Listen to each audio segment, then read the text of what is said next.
So the premise behind the paleo diet is if a caveman didn't eat it, then you can't eat it either. The paleo diet was popularized by Lauren Cordain, who wrote a book called The Paleo Diet, and he claims that by eating like our prehistoric ancestors, we should be leaner, healthier, and avoid any health problems and any chronic diseases. The premise behind the paleo diet or the Paleolithic diet is that humans have been eating in a certain way for many, many years, and they haven't had any refined carbohydrates or any processed foods until very recently in our evolution. So humans have been eating a paleo diet for millions of years and then have only recently introduced Western or other foods that are highly processed. So that is the basic premise behind the paleo diet. So in a nutshell, what you can eat on the paleo diet are lean meats, and grass-fed meats are better wherever possible. Fish, especially wild fish, and salmon is a big one for paleo. Seafood, eggs, lots of vegetables, some fruit, primarily berries and fruits that have less sugar in them, nuts in moderation and no nuts like peanuts, and natural oils like olive oil, coconut oil, and avocado oils. These are the main foods that you can eat on a daily basis, and with the paleo diet, there is no restriction or calorie counting. What you can't eat is grains, refined sugars, or any products that have refined sugars in them, dairy products or yogurt products, legumes, so your beans, chickpeas, split peas, anything like that, as well as salt. The paleo diet doesn't have a specific macronutrient intake or recommendation. However, this is basically what your macronutrients or what your plate should look like, because it is food-based and not macronutrient-based.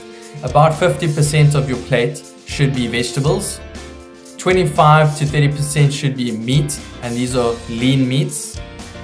About 10 to 15% should be fruits or berries with lower sugar content, 10% from fats or healthy fats from olive oil, coconut oil, avocado oil, or anything like that, and then a small amount of nuts. So this is essentially your basic plate of what you would be eating at each mealtime or throughout the day. This is roughly what your plate should look like on a paleo diet.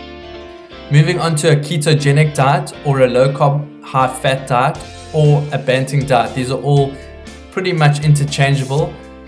Low carb, high fat, although is not the same as a ketogenic diet because low carb, high fat may mean different things to different people.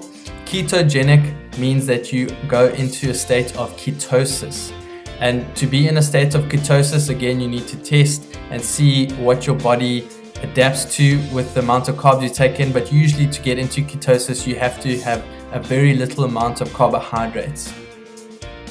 It is the same rationale that our ancestors used to eat a high-fat diet and have only recently introduced grains and processed foods into the diet.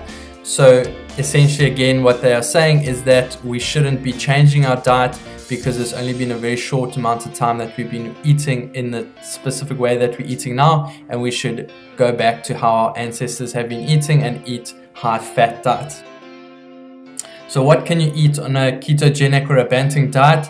There are hundreds of different lists. They all say pretty much the same thing, and it's very handy because they're broken into different colors, pretty easy to follow. So on your green list, this is what you should be following all the time.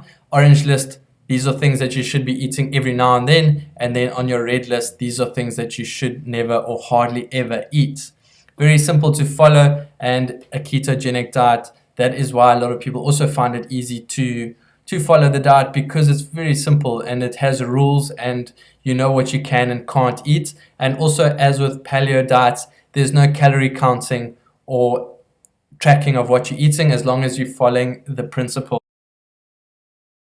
So the ketogenic or the banting diet looks something like this. So about 70% of your calories should be coming in from fat, 20% from protein, and 10% from carbohydrates. If we compare the two, there are differences with both diets, so you do need to be aware of them. Both diets don't advocate counting calories. As you can see from the two breakdowns, the Paleo Diet recommends more protein, and your protein should be lean proteins. It's got quite a lot of vegetables as well as a little bit of fat. And on the opposing side, your Ketogenic Diet, your diet is primarily made up of fat, a little bit of protein, and hardly any carbohydrates. So the two differences are higher fat, and for the ketogenic diet, and for your paleo diet, it's higher protein, lean proteins, a little bit more vegetables,